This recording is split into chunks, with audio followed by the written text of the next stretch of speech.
Let me ask you something. Have you ever looked at someone making a lot of money and thought, they must just be smarter than me? Like maybe they understand investing better, business better, or they're naturally gifted with money. But then you also see people who earn a lot and somehow still end up broke, stressed, and living paycheck to paycheck. And that's confusing, right? Because if money was only about intelligence, smart people would never struggle financially. But they do, all the time. And honestly, this is the part that completely changed the way I think about money.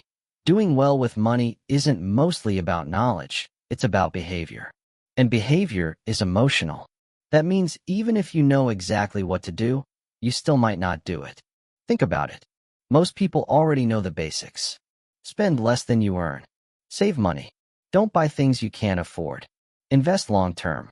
Avoid unnecessary debt. None of this is secret information. You don't need genius-level intelligence to understand it. But somehow it's still hard. Why? Because money decisions usually happen in emotional moments, not logical ones. You're stressed, so you order food again. You feel insecure, so you buy things to look successful. You feel behind in life, so you start comparing yourself to people online and suddenly convince yourself you need more stuff.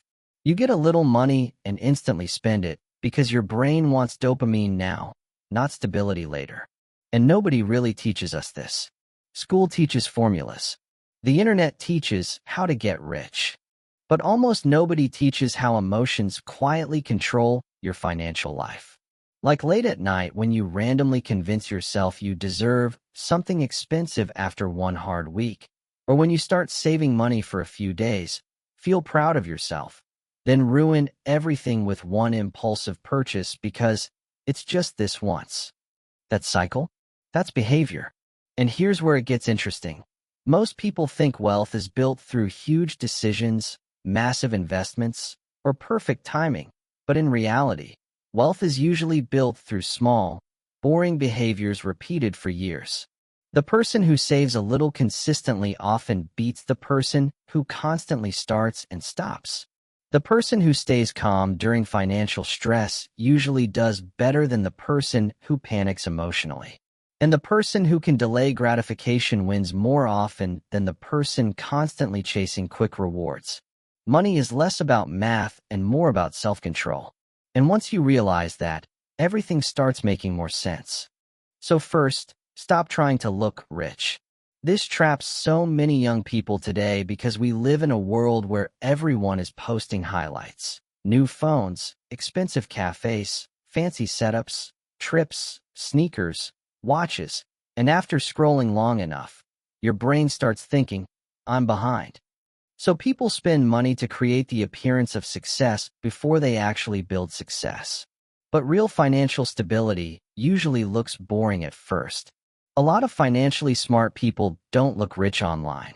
They repeat simple habits quietly. They save consistently. They invest slowly. They avoid unnecessary debt. Meanwhile, someone else is trying to impress strangers while secretly stressing over their bank account every night. And this is important. Confidence and consumption are not the same thing. You don't need to buy everything to prove your worth. Second, make saving automatic because relying on motivation is dangerous. Most people treat saving like a leftover activity. They spend first, then save whatever remains, but usually nothing remains. Instead, flip it. The moment money enters your account, move a small percentage away immediately, even if it feels tiny. Because the goal at first isn't becoming rich overnight. It's building the identity of someone who saves consistently. And behavior creates identity. If you save a little every month, your brain slowly starts seeing itself differently. You stop feeling out of control. You stop feeling like money disappears instantly. You begin trusting yourself more. But here's the part nobody tells you. The hardest stage financially is usually the beginning because progress feels invisible. Savings grow slowly. Investments grow slowly. Nothing feels exciting. And your brain starts thinking, is this even working? That's why most people quit. Not because the strategy failed, but because the rewards weren't immediate enough. And honestly, this connects to almost everything in life. Fitness, studying, discipline, focus, money. People underestimate how powerful consistency becomes after enough time passes. Third, avoid emotional spending triggers because a lot of spending has nothing to do with actual need. Sometimes you're bored, lonely, stressed, insecure, or tired, and buying something gives temporary relief. It feels productive. It feels rewarding. Your brain gets a quick hit of excitement. But then the excitement fades, and now you just have less money. So start paying attention to patterns. When do you spend the most? After scrolling social media? After stressful days? When comparing yourself to others? Because awareness changes behavior. One small trick that helps a lot is waiting 24 hours before buying non-essential things. That single pause interrupts emotional decisions. Half the time, you won't even want the thing the next day. And if you still want it after waiting, fine, but at least now it's intentional instead of impulsive. Fourth, understand that money is supposed to buy freedom, not constant stimulation. A lot of people spend their entire paycheck chasing temporary pleasures, but never build actual freedom. Freedom to say no to toxic work, freedom to handle emergencies calmly, freedom to rest without panic, freedom to make decisions without constantly checking your bank account. That's what money is really for, not endless consumption. And ironically, the more you constantly chase dopamine purchases, the less free you usually become because now your lifestyle owns you. You need more money just to maintain appearances, more stress, more pressure, more dependence. But the person with lower expenses and better habits often feels calmer even without showing off. And this is the part nobody talks about enough. Peace is a financial goal too, not just status. Finally, be patient with yourself. A lot of people feel ashamed about money. They regret wasting years, making bad spending decisions, falling into debt, or being careless financially. But constantly beating yourself up usually creates more emotional behavior, not less. Instead, focus on becoming slightly better every month.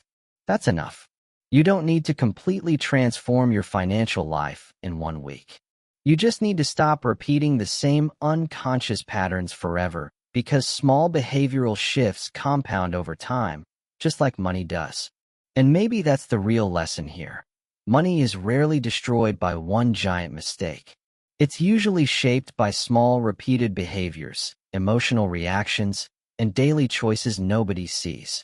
So if you take one thing from this video, let it be this. Financial success is not only about intelligence, it's about patience, self-awareness, consistency, and emotional control. That's why some incredibly smart people stay broke while ordinary people quietly build stable lives over time. Not because they knew more, but because they behaved differently. So tonight, before you buy something, pause for a second and ask yourself, am I buying this because I truly need it, or because I need a feeling? That one question alone can change more than you think. Start small, stay consistent, and let's fix this together.